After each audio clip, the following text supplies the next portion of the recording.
Welcome to Syncreate, a show where we explore the intersections between creativity, psychology, and spirituality. We believe everyone has the capacity to create. Our goal is to demystify the process and expand the boundaries of what it means to be creative.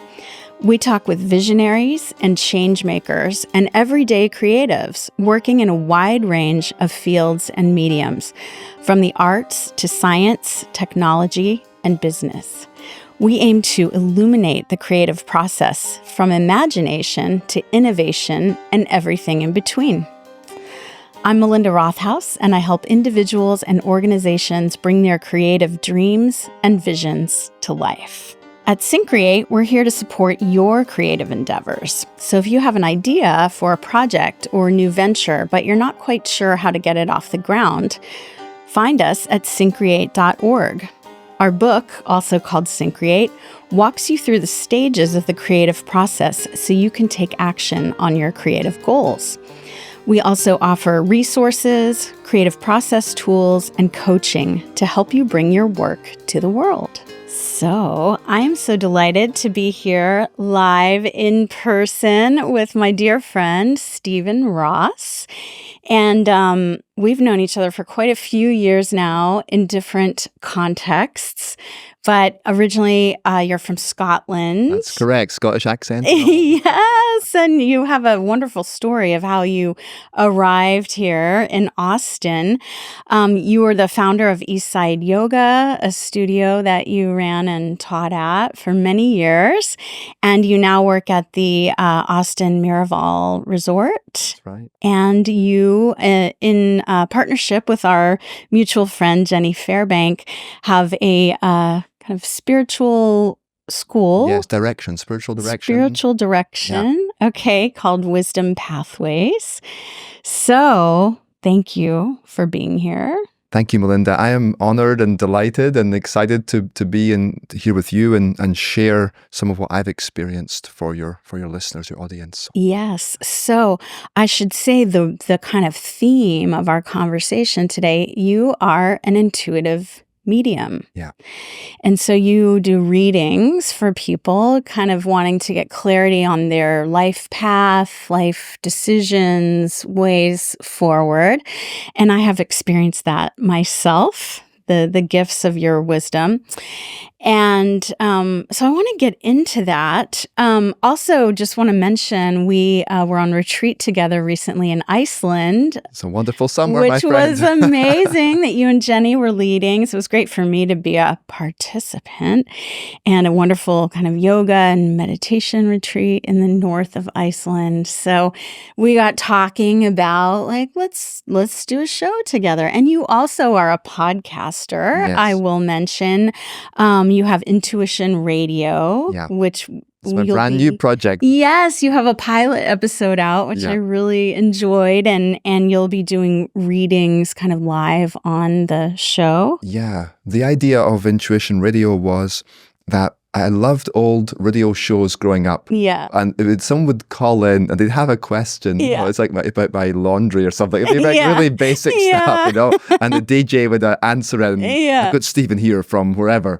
And I just love that sort of theme. And I part of my mediumship, I love questions. Mm-hmm. And it seems to work well, the intuitive process, when a question is delivered, which is something we could talk about. Yeah. And so if people can audio record, like a voice memo and send it to me, I read it live is the idea. Okay. And so like mini readings for questions that the public can benefit from. Beautiful. And we'll go through kind of links and ways to find you at the end. You also have a podcast with a friend and collaborator called The Way to Go. Yes. Yeah. And for this one, the two of us engage in discussion of a new vision of spiritual living and how to bring the teaching to life and have conversations in the midst of the collective crisis that we're in.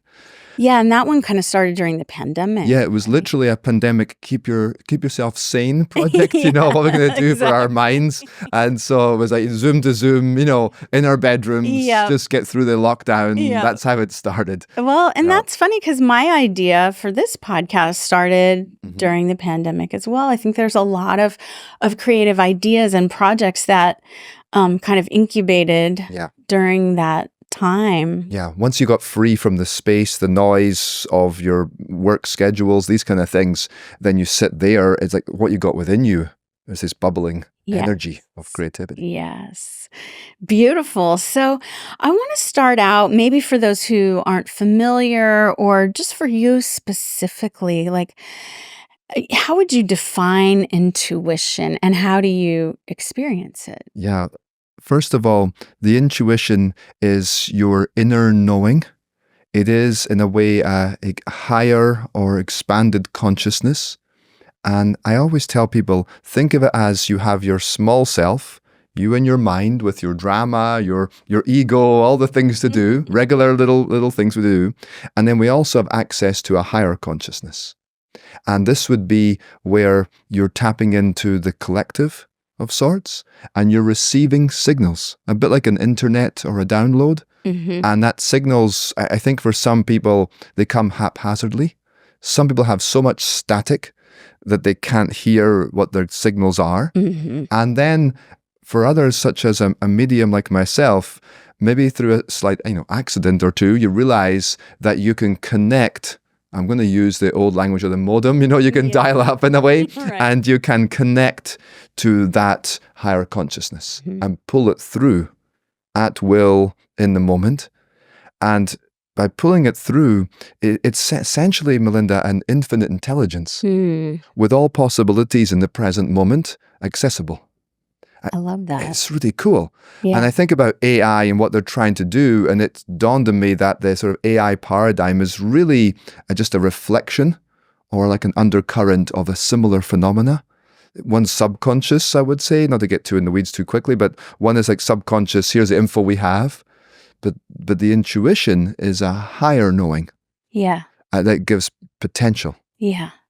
Yeah, and I do want to emphasize, you talk quite a bit about your journey in the Intuition Radio pilot, which is a fascinating story. And, there's so many other things to talk about today. I'll leave people to kind of like discover that. But you've, like, when we were talking leading up to this, you've described yourself as kind of a catalyst of change in your work with people. And some people might find this a bit like woo-woo or something, but I want to emphasize that, you were an accountant. Yeah, well, I'm a former accountant in oil and gas in Houston, Texas. That's how I got to the States. Yeah. And so now I'm working in a wellness resort, renowned wellness resort. And I have myself in a strange position where I speak to highly successful people all day long, and they are hungry for intuitions. And they also usually have a lot of creativity and their own instincts, their gut instinct. Yeah. And this goes all the way up to people who would be entrepreneurs, CEOs, people in media, TV, you name it. Yeah. It's quite something being in that world. And they all take it very seriously. Yes. And so there's nothing woo-woo to them. Right. They're like, no, they want to validate their own instincts, basically. And I think, there's such a long history across cultures and civilizations of people in positions of leadership relying on advisors. Yes. You had the oracle at Delphi. That's you have right, all these ancient systems of divination in different cultures. So. I love there's one saint called Saint Joseph of Cupertino. Okay, no. He was, you can look him up because he levitated, which is another whole other subject. But he was the eccentric kind of mystic in that, whatever it was, medieval times.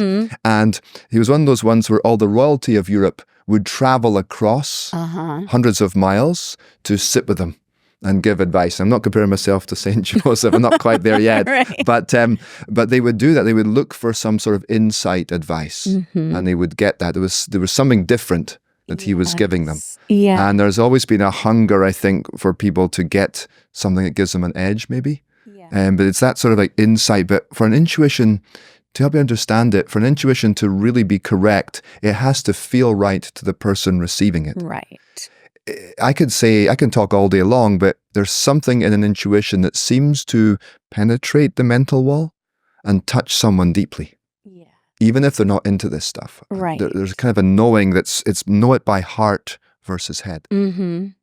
Right. And I've heard you speak about, you'll receive these maybe images or messages or whatever. And then it's really up to the receiver, the person you're doing the reading for, to say like, well, does this resonate? Does this land for me? Maybe sometimes it does, maybe other times it doesn't. Yeah.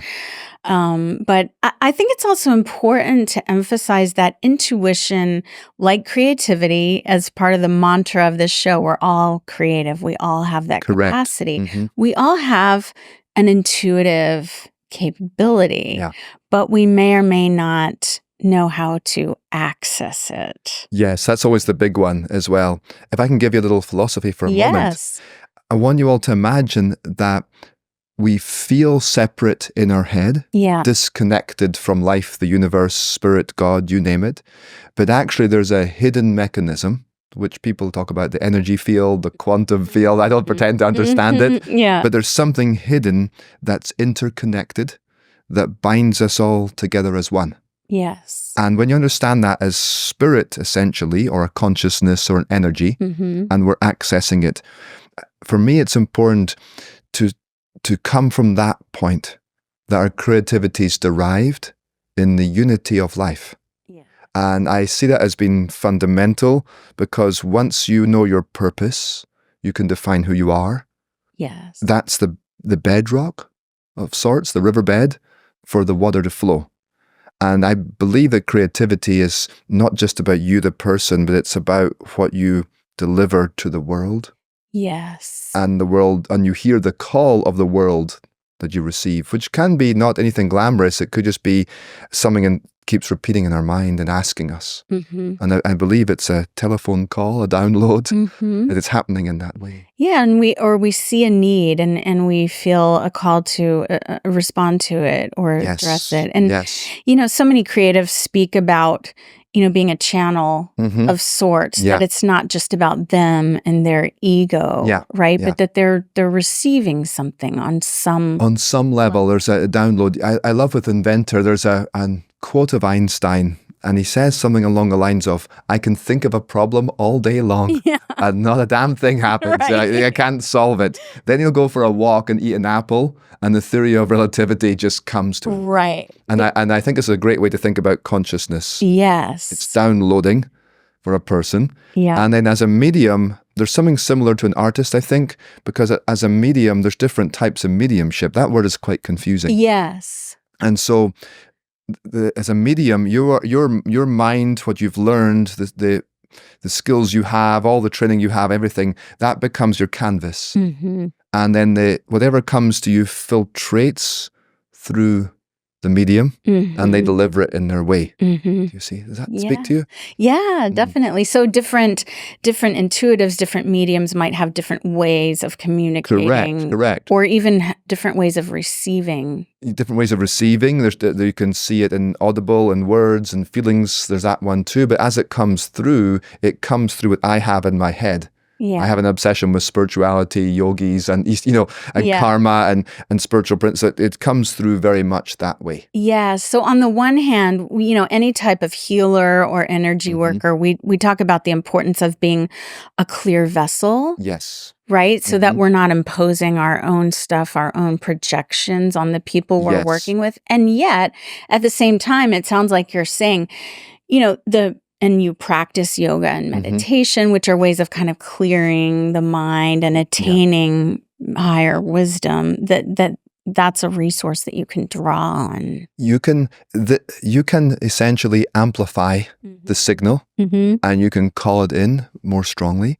However, some people seem to be born with it, and some less with it. But it's like wattage in a light bulb, my teacher used to say, and you can turn up your wattage through the practice. Yeah. And also the way, there's the practice, and then there's the protocol, Melinda.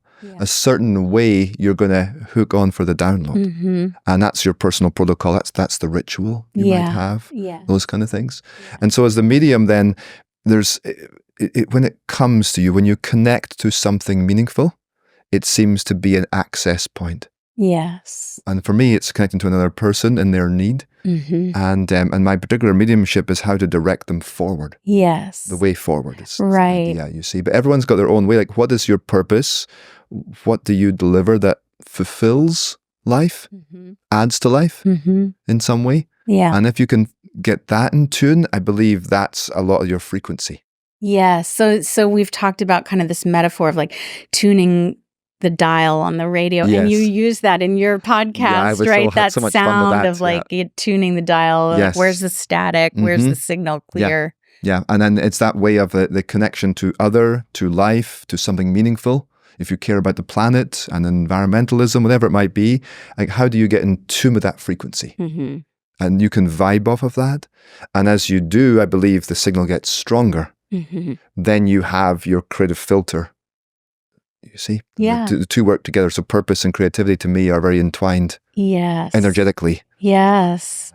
I love that. Yeah. So when we were talking kind of leading up to this, you also have used the metaphor of being kind of like a spiritual map reader, like almost a GPS system, right? Yeah, that's right. And also one thing you mentioned that really piqued my interest in relation to this show specifically is that you mentioned or posed a question, perhaps, is there a profile of successful creatives? Ah, yes, wonderful.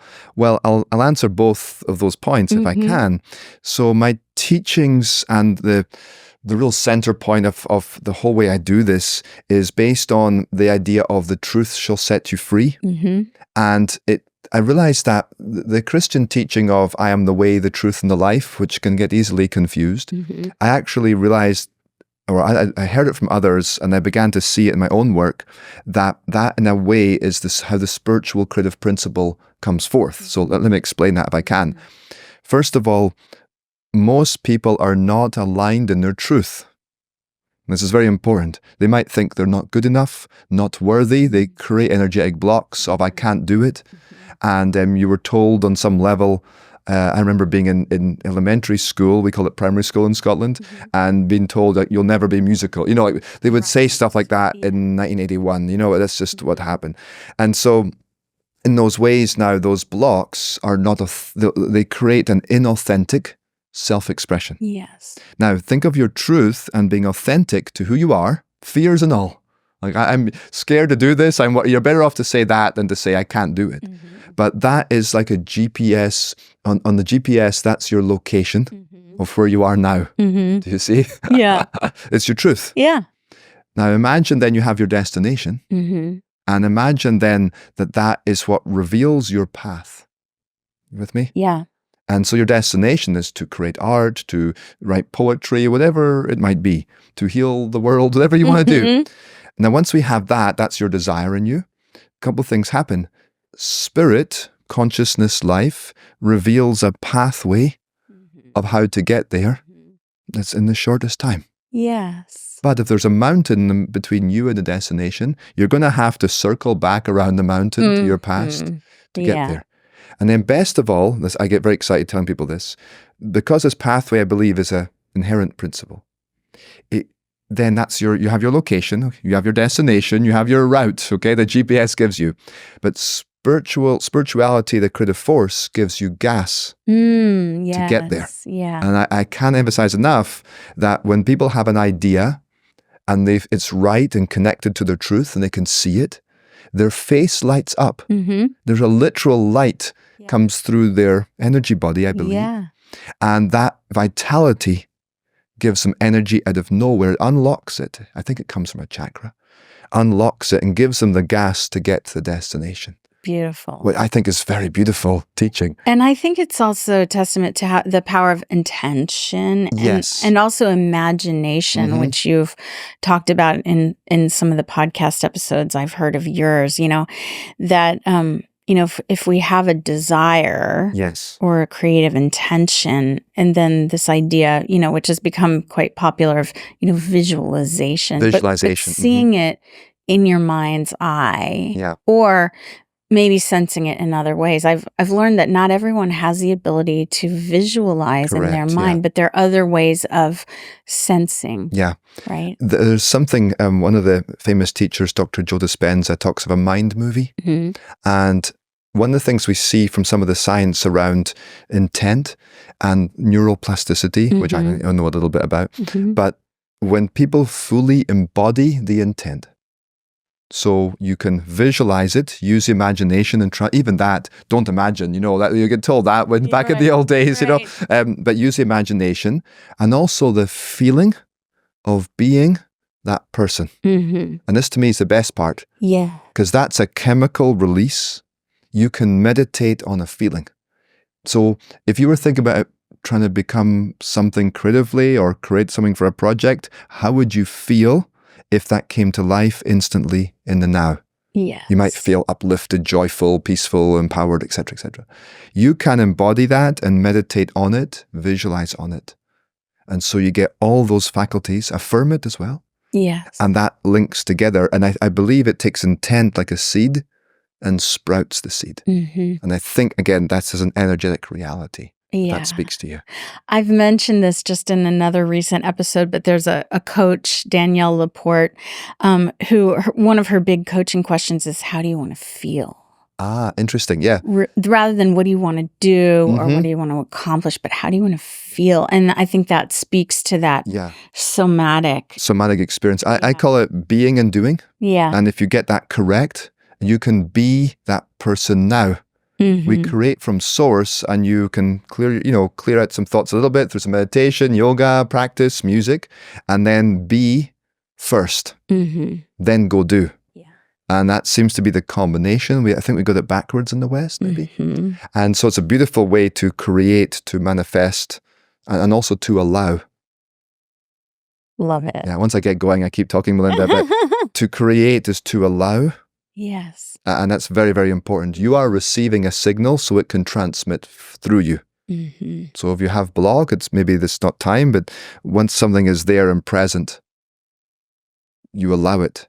Yeah, and it might take time to come forward. Yes. Right? And you were talking about, I listened to the most recent episode of Your Way to Go podcast, and we're talking about the importance of taking time for retreat. Yes. And and community. Yes. Right? But sometimes we have to step back in order to then later step forward. Correct. I'm having a flashing thought to, I think it was some pop band like the Red Hot Chili Peppers, and they were really in a creative block in one of their albums. This is years ago. And they had come up with the idea of getting bicycles. And if it's not the Chili's, forgive me, you guys, it's some musician like that. And they end up like cycling around, where the studio was. Yeah. And they needed that space, they needed movement in their body for it to come. But absolutely. And that I've had the honor of reading for a few, I would say, successful authors. And I realize with authors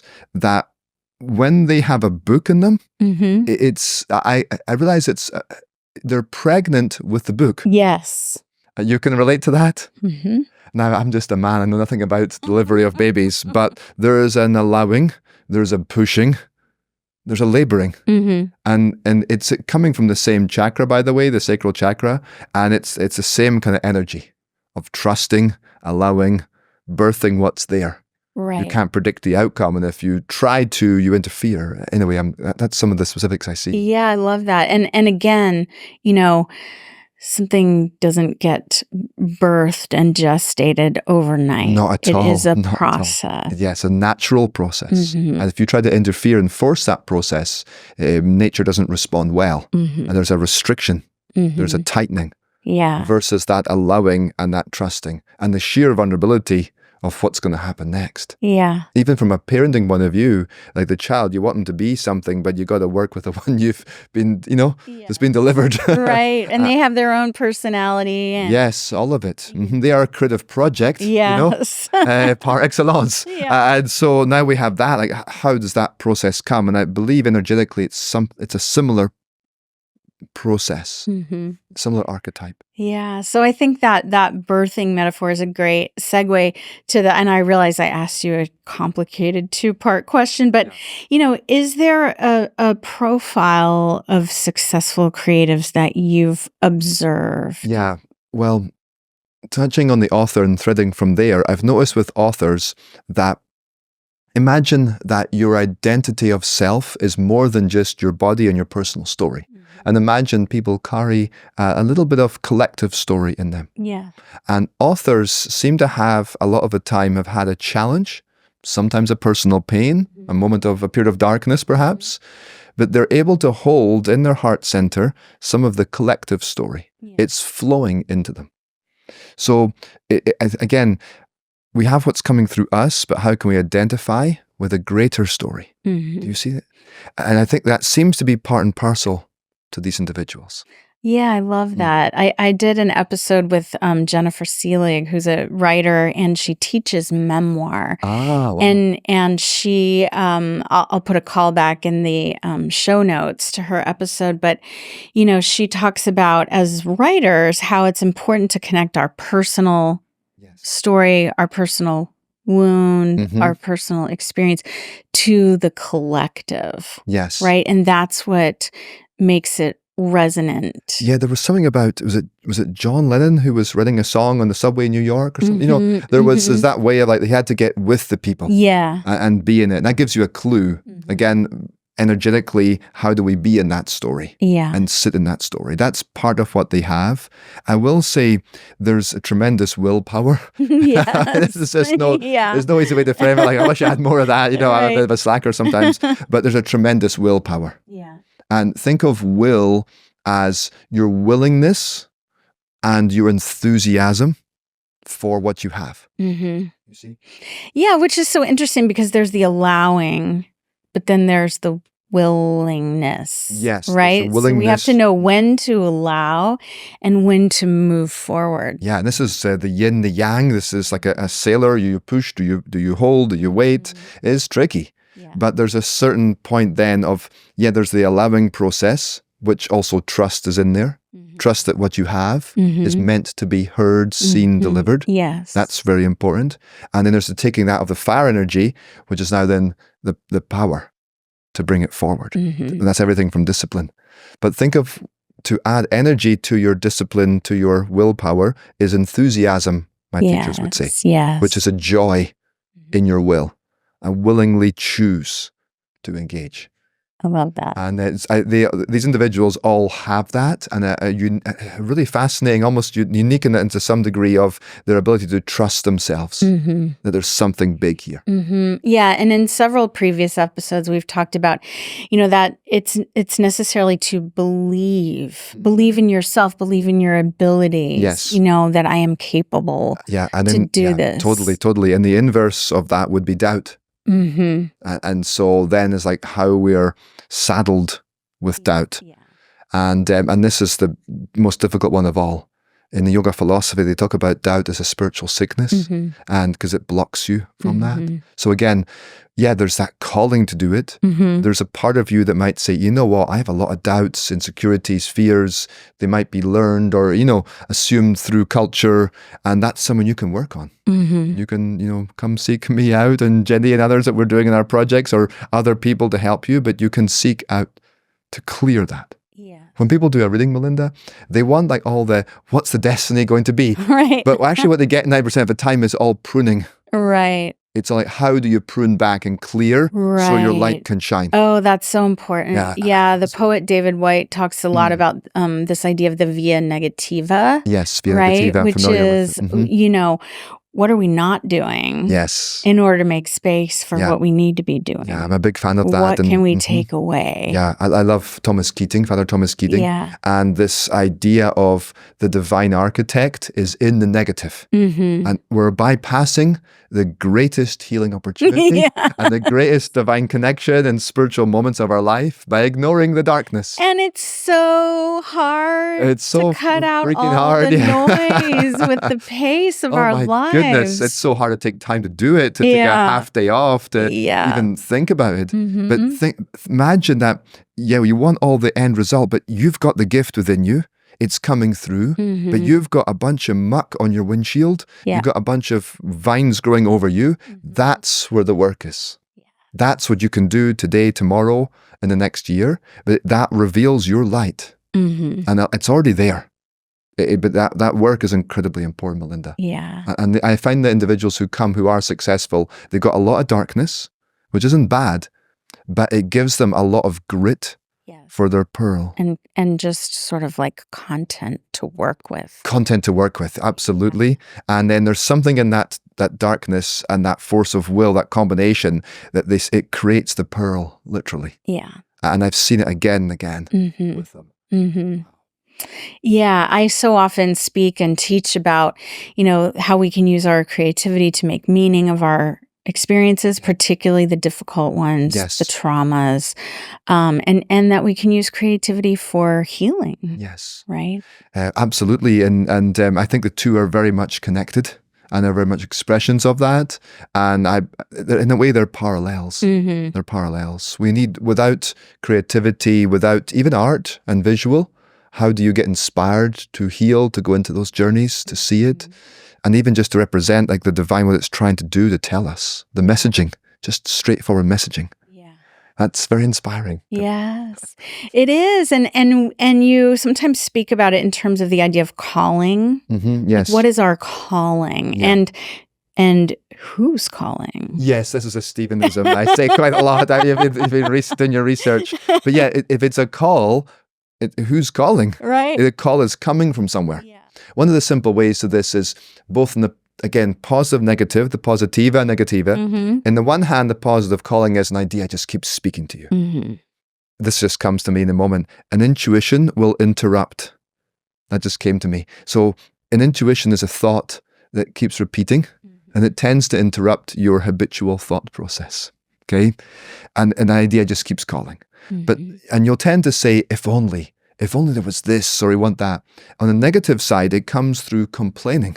And I'm my wife will tell you I'm quite good at complaining. And so in a negative sense, can you look at the state of that riverbank covered in trash, or whatever it might be.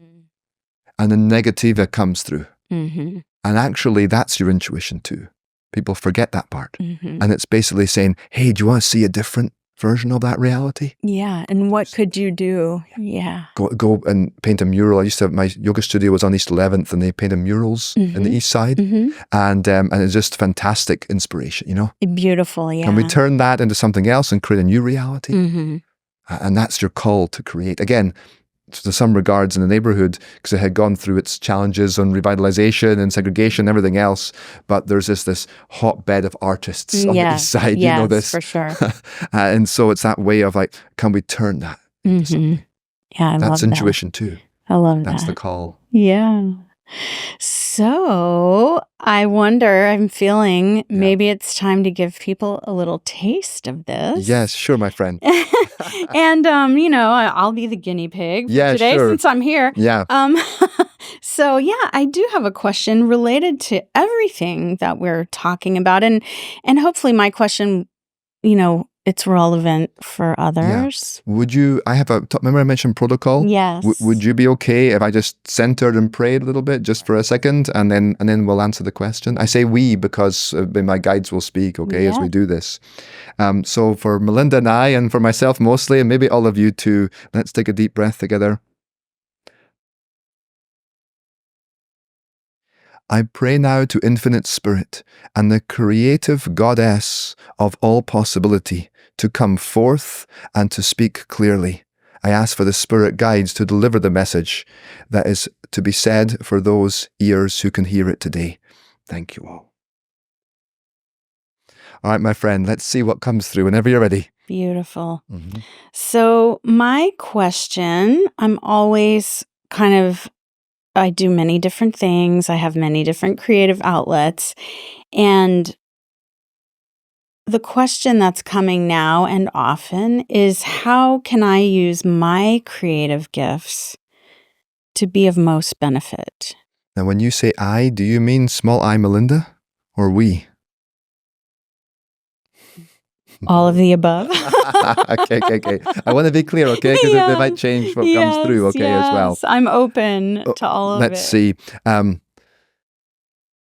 Beloved soul, we say to you, the truth shall set you free. This medium says it again and again and again. Be clear now in your instrumentation. Polish your tools. Sharpen your tools and polish your canvas. We say to you again and again, the time is ripe for change. The bustling energy of the planet, the collective and humanity is a wonder to behold. And the energy potentials of many, many souls are struggling. Imagine people who are about to bloom and they can't quite get to fruition. There are millions ready to bring forth their creativity. It will be a garden of possibility in the end. We see you as a divine instrument to bring forth the creative, to allow it to blossom in the hearts of many, and we believe you can do it. They're saying to you, Melinda, do you like to sing praises? Now, you like to sing, don't you, my friend? I know this already. Do you understand the idea? Yeah. Singing the praises. Be a charioteer for those whose creativity is about to flourish. There are millions of souls ready to open, but they are stuck right now. Melinda, I want to be clear. I am seeing what looks like millions of almost flowers that haven't blossomed. And they're trying to open up. You with me? And so they're saying now is, for you as an individual, be the instrument, the charioteer, so they can flourish. And they need all of their tools sharpened. I always say this to everyone, but this is an interactive form of mediumship. Yes. What is your response, my friend? My follow-up question is speaking of instruments and tools, is there a particular avenue? Is there a particular avenue to do it? Yeah. They're actually saying for you individually, your voice, and they keep saying singing praises. You can sing through it and channel it through your innate ability to tell stories. Does that feel right? So you have an innate ability to tell stories, to sing praises, to be the charioteer. I would almost look at ways then where people have some platform that allows them to create and to display what they create. It's almost like a net or a network where their creativity can come through you. And it's millions of people. Does that seem too big? It's big. It's big. But they say dream big, right? They dream big. You know, before a flower blossoms, it's a little bud. A little bud. Very tight. I see millions of buds trying to open. And they're all across the world. Probably people listening to this too, where the bud feels closed. Yeah. And now, if you're a gardener, how would you tend to that bud? Nurture it. Nurture it. We now know if you talk nicely and sing to plants, they open. Yes, I believe that's correct on some level. That's right. And also there's attending to the soil. These are metaphors. So there's attending to the soil of an individual. That's where they get fertile, where they know they can do it. Do you see? Yeah. They can work on doubt. They can work on clearing off all the stuff I talked about. And then there's that point then of sing their praises. Yeah. Do you see? Help them to see the potential in each person so their bud can pop and bloom. Do you see? Yeah. And I think there's a little bit of you individually here in the read, but also then the collective need. Yeah. Because it's not, you can't hold that all yourself. Of course. But I think there's many like you. Are you ready for this live on air, my friend? What seems to come next is you as your own catalyst, as a mentor of sorts. I'm going to call them Melinda Juniors. Okay? Yes? Budding. Right. Entrepreneur spirits. Yeah. Who also then can come through, and it's almost like not quite a pyramid, but it's almost like there's lower, people coming up who are doing your work in microcosms. Do you see? Yes. No, can I respond? Please, anything, my dear friend. Yeah, no, I love that because I'm always thinking about, is there a change? Is there some change in not a huge like left turn, but a course correction in terms of what I'm offering, how I communicate around that. And I'm starting to get some ideas. Yes. Yeah. So in an intuitive read, you can test ideas. Yeah. If you want to. We can do an idea if you want to give me one. Sure. But I can't emphasize enough, I am seeing about 1 million little buds who can't open. They're closed, but they're trying to open. Yeah. This is a visual, a metaphor for you. And I see them like a, how do you say, smorgasbord? Is that even the right word? It's like it's all over the place and on the hillside, and they can't quite open. Yeah. And they need someone to come by to sing their praises. Uh-huh. And also you and others you might train and mentor where you can be a leader. Yeah. Do you see? Yeah. And allow others to do the work. You're a catalyst for change, and they can open up others. Yeah. I believe there are many creative gardeners you might know who would open up others. Yeah. And many waiting to be so. Definitely. Do you see? There's another tier. Yeah. There's another tier, and I believe they could be trained, encouraged, mentored, guided. Yeah. And then from there, we can let those flowers bloom. Beautiful. I love that. Yeah. You can ask a question if you like. I'm your guest, okay? So whatever you want me to do. No, this is great. Yeah, so one of the things that I do is sort of coaching and consulting around leadership and creativity. But some of the ideas that are coming up is, in Syncreate, we're doing a coaching group in 2025 I see. Okay. to help people kind of bring their ideas forward. Can we look at coaching first of all? Yeah. Because I'm seeing you now at a table, and you seem to have your head down, working very hard at it. Are you pulling your hair out trying to build this? I don't know what that means.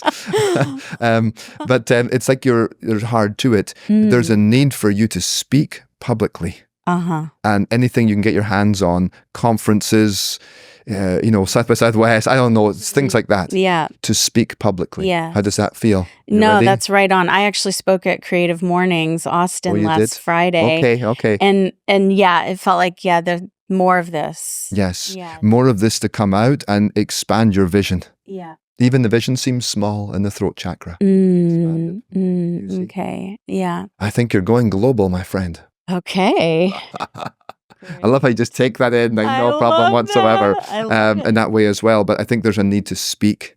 Yeah. It's a little bit like missionary work, where you're not converting people, but I think it needs to go out. It's getting the message out. Yeah. Right. Using the voice to get the message out. Yeah. I would like to see you going on tour and going to different places, and we stop in kind of like a book tour or a CD tour, back in the day. Yeah. But you go on tour and you speak. Yeah. At whatever place you can get your hands on. And allow it to happen, and that awakens those minds. Yeah. And then from there, some flowers open. Yeah. How can we open the creativity across this world? I'm going to say Earth Mother is very eager for these flowers to blossom. It's long overdue. I think it was supposed to start in the 60s, and they'd all just got shut down over the decades post-60s. That's what seems to be coming through. Yeah. So I'm being told Earth Mother is very eager for the flowers to blossom on her being, on her body. And I think given all of the challenges that we're facing in the world today, it's vital that people embrace their creativity. Yes. I want you to imagine, for each of you creatives out there, you do not do it in isolation in your head. You do it in conjunction with another, I'm going to call it another level of reality, another realm. I call it the astral realm. But there are many, many beings who want to create through you. They're trying to play their tunes through you. They're trying to paint through you. Yeah. And so on and so on. And it's incredibly important to understand that you've got a spiritual guide, helper, conductor who will play through you. And I take that very expansively, that statement, but please don't forget that for all the creatives who are listening and watching to this. Yeah. Beautiful. Thank you so You're much, welcome. Stephen. Appreciate it. Never a dull moment when you're a medium. No, It's just like you never know what's going to happen. I was like, okay, well, this could go interestingly. But thank you. I really... You're most welcome. You're most welcome. It's a joy to do. And Intuition Radio is my little fun project where record a 10, 20, 30-second voice memo and you can send it in. And then from there, I'll just read them. Like an old radio show, and answer the questions. I love it. Hey, I'm Melinda from Austin. Can you tell me? That's kind of like my dream. So. Yeah, it's great. It's great. So, and I want to get to how people can reach you in just a moment, but I usually like to end with what I call a creativity pro tip, which is something that people can, take from our conversation and kind of run with and maybe practice on their own. So I think today what's arising for me is, how could people begin to cultivate their own intuition? Yes. Let me just see what comes to me. Think of the idea of movement and creativity as water and flow. Flow state's a very common word these days. Forced flow state's not good, but we want or natural flow state. And so there's some idea of movement. Sitting still, other than like meditation itself, but I mean just like sitting there, not your friend if you're stuck. Movement needs to come, and the ability to see outside the habitual subconscious walls, which is code for get out of the house, move, be in new spaces. Yes. I'm very passionate about pilgrimage. Maybe Jenny and I will talk about that in more depth when we come see you again, but pilgrimage is a journey beyond the familiar to a sacred encounter.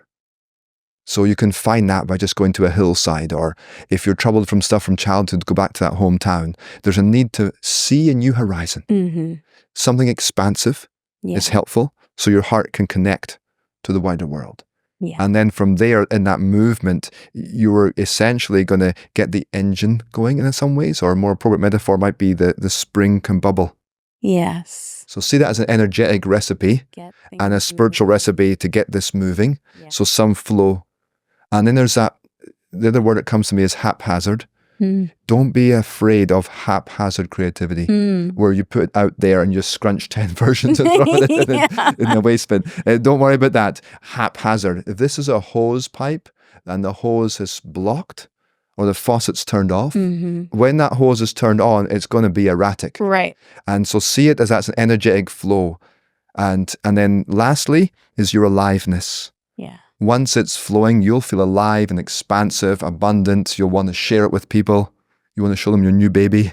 Yes. It's just natural. So you'll know you're on the right track. Creativity is connected to our life force. Agreed, 100%.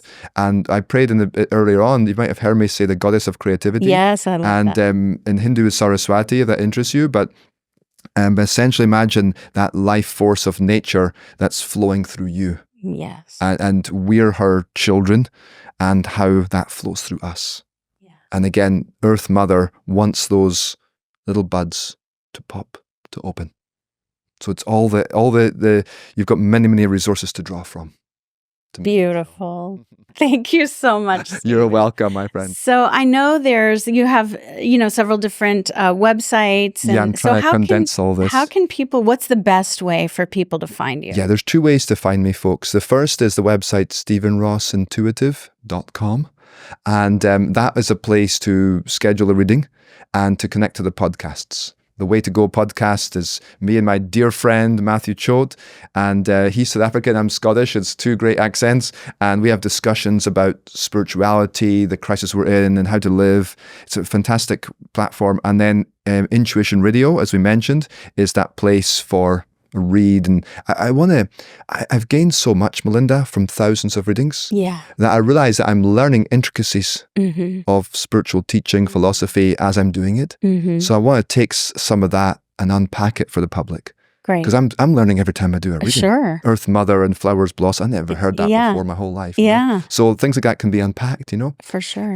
So that's the StephenRossIntuitive.com. And then the other website that's about to be launched is wisdompathways.life. Great. And we're going to try to have that one sync up with Syncreate, a good pun there. Okay. And Jenny Fairbank and myself do mediumship, spiritual direction, spiritual healing. And we use yogic teachings and to bring forth solutions. Yeah. And then toolkits and immersions to work through life and its big points. And you're building a whole community. Yes. And so we'll have the two of you on another episode to talk more about that. Mm-hmm. It's fantastic. And there's spiritual seekers everywhere. Mm-hmm. And do they have the tools to really meet this and understand it and what to do with it practically? So, and how to integrate it. How to integrate it, which is, it takes time. So. Yeah. Thank you so much, You're Stephen. most welcome. I enjoyed myself. Wonderful. Me too. Okay. Thanks again to Stephen Ross for being with us today.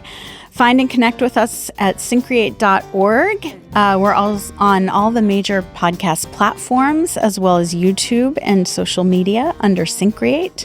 We're on Patreon as well. If you enjoy the show, please subscribe and leave us a review. And we're recording today at Record ATX Studios in Austin, Texas, live with Stephen Ross. And the show is produced in collaboration with Mike Osborne at 14th Street Studios in Austin. Thanks so much for being with us, and see you next time.